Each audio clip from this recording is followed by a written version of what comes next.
Acompañan Juan Francisco Caudillo, analista técnico de Monex, y Alfredo Huerta Chaboya, director de estrategia de AddValue Asesores Independientes. Buenas tardes, bienvenidos. ¿Qué tal? ¿Cómo estás, Susana? Buenas tardes, Juan Francisco. Hola, Susana, ¿qué tal? Muy buenas tardes. Un saludo, Alfredo. Alfredo, ¿podrías darnos tu opinión con relación al comportamiento de la inflación a la primera quincena de mayo? ¿Qué esperas para todo el mes y cómo se podría comportar la inflación anual en lo que resta del 2019? ¿Crees que pudiera bajar la tasa de interés Banxico? Claro que sí, Susana. Bueno, comentar, ya has dado una exposición muy clara de lo que hace el desglose de esta primera quincena de la inflación al mes de mayo. Con ella son 3 quincenas por arriba de la meta, como dicen, de Banco de México, arriba del 4%. Evidentemente, a tasa anual queda en 4.43%, como se observa en la gráfica, y la subyacente también se incrementa en 3.77%. ¿Qué significa? Bueno, si lo comparamos este mismo periodo contra el 2018, la inflación general prácticamente se ha mantenido ya más estable, pero la subyacente se presiona ligeramente. Si lo vemos con respecto al 2017, donde fue una presión inflacionaria importante, tanto la general como la subyacente se ubican por debajo de ese nivel. No obstante, para Banco de México, y ahí viene un poco este tema, es que esta inflación subyacente no termina de ceder y es uno de los puntos importantes por los cuales Banco de México sigue con cierta restricción en su política monetaria. Vimos cómo en la última reunión decidió mantener sin cambio la tasa de interés en 8.25% y con esto, bueno, con un ligero sesgo restrictivo. A nivel general, a Banco de México le preocupa la parte externa, sobre todo este conflicto comercial Estados Unidos y China, así como una desaceleración que se podría venir de la economía de Estados Unidos, también las medidas proteccionistas y desde luego compensatorias a nivel mundial. En la parte nacional, sin duda, estamos viendo también una clara desaceleración de la economía, cierta volatilidad en el tipo de cambio, aunque con un rango ya de 18.75 a 19.30 en las últimas semanas, pero también las perspectivas crediticias de Pemex como un factor de riesgo en general. Así que en estos términos, además de que considera que se deben cumplir las metas fiscales para de lo que es el paquete económico 2019, prevalecer y fortalecer el Estado de Derecho, a bien abatir, como lo ha estado haciendo, el tema de corrupción y combatir el tema de inseguridad. Todo esto en general nos hace pensar que Banco de México difícilmente se va a mover de manera aislada. Es decir, Banco de México pues estará muy dependiente de la FED y en ese sentido, solo que la FED se mueva, Banco de México se va a mover. Bien, por otro lado, Juan Francisco, a diferencia del comportamiento favorable que hemos observado en el tipo de cambio del peso frente al dólar, el índice dólar se encuentra en niveles máximos en los últimos 2 años. Bajo tu perspectiva técnica, ¿crees que los inversionistas globales estén refugiándose en el dólar y que esto ha ocasionado que se aprecie frente a sus principales pares? Sí, claro que sí, Susana, muy interesante. Como bien comentas, el índice dólar ha estado descorrelacionado del comportamiento que hemos observado en el peso dólar. Como bien hemos comentado anteriormente, el peso se ha visto beneficiado con este diferencial de tasas entre México y Estados Unidos y el carry trade ha ocasionado que el peso pues se mantenga estable alrededor de los 19 pesos.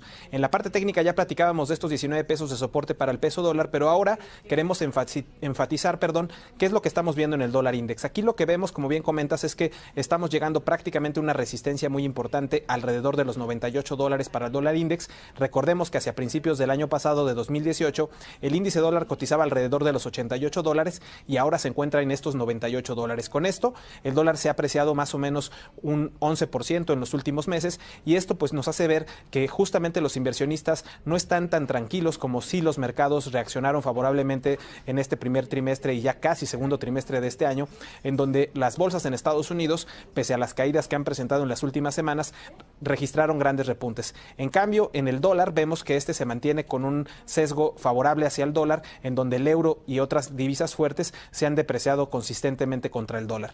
En resumen, te diría que hacia adelante nosotros vemos que de romperse esta resistencia de los $98, que es donde se encuentra más o menos ahorita el índice dólar, podría generar un rompimiento alcista de mayores magnitudes, en donde el euro sería uno de los principales, vamos a decir, divisas que estarían estarían ocasionando esta apreciación en el dólar, y que probablemente, de darse ese rompimiento alcista, pudiera buscar objetivos primero en los $100 y después, ya superado este nivel, inclusive poner a prueba los máximos que vimos recientemente, hace un par de años, en los $104.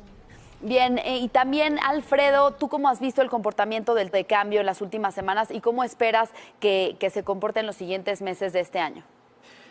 Sí, justamente tratando de conciliar un poco el tema ya expuesto por Juan Francisco, creo que es importante visualizar que cuando hay una presión del índice dólar a nivel global, por lo general el peso mexicano también se ve presionado en ese contexto.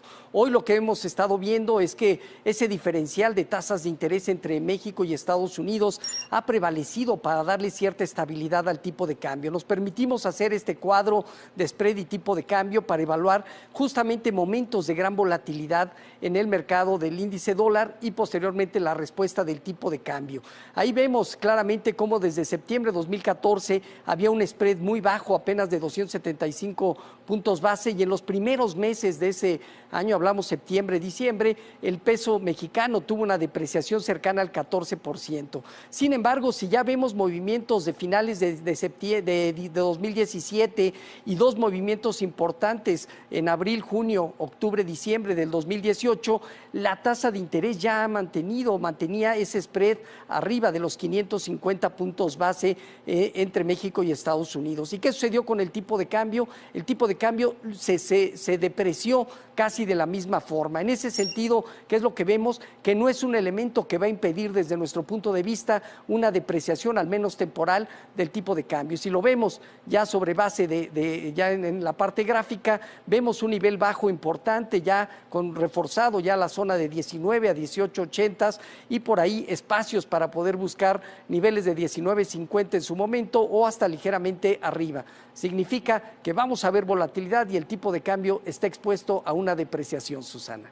Bien, pues finalmente, y otro tema que hemos seguido de cerca, los precios de petróleo. Juan Francisco, estos precios experimentaron una fuerte caída derivado del deterioro en las relaciones comerciales entre Estados Unidos y China y también del impacto que tendría el conflicto en el crecimiento económico global. Bajo tu perspectiva técnica, ¿crees que los precios del crudo continúen cayendo y cuáles son los niveles que será importante monitorear en el corto plazo? Sí, Susana, como bien lo comentas, de hecho hoy el petróleo experimentó una baja con más del 5% solo en la sesión de hoy. Con esto, los precios del petróleo, en específico del WTI, rompen por debajo del soporte de los $60 que había estado validando durante las últimas semanas. Cabe señalar que anteriormente vimos a finales del año pasado una fuerte caída en los precios del petróleo, justo cuando se hablaba de un tema de recesión en Estados Unidos, en donde los precios del petróleo experimentaron caídas desde niveles cercanos a los $80 y mínimos pegados a los $42. Con esto, ya posteriormente en este año, luego de las noticias relacionadas con la Fed y con algunas circunstancias favorables, vimos que los precios del petróleo lograron recuperarse y subir desde niveles de 42 hasta los máximos recientes de $65. Sin embargo, en la parte técnica nosotros pensamos que todo esto podría ser meramente un rebote y que a continuación los precios del petróleo buscarán soportes primero en los 55 y ya un soporte clave en los 52,50. De romperse este nivel de 52,50, eso sí nos hablaría de mayores bajas hacia adelante, no solo de corto, sino de mediano plazo, que pudieran proyectar inclusive hasta estos niveles de 40 que vimos a finales del año pasado. Con esto yo te diría que en ese sentido se mantiene correlacionado el petróleo con lo que ha sucedido en las bolsas. Sin embargo, la fortaleza que platicábamos anteriormente del dólar index puede seguir incidiendo en los commodities, principalmente en los precios del petróleo, en donde vemos que podríamos buscar en un principio entre 55 y 52,50, pero que de romperse esos niveles de soporte, pues ya estaríamos hablando de caídas más pronunciadas, que evidentemente podrían estar relacionados con estas preocupaciones sobre el crecimiento global, que evidentemente impactarán los precios del petróleo. Pues muchas gracias por el análisis de esta tarde, Alfredo Huerta y Juan Francisco Caudillo. Muy buenas tardes. Buenas tardes, Susana. Un saludo. Igual.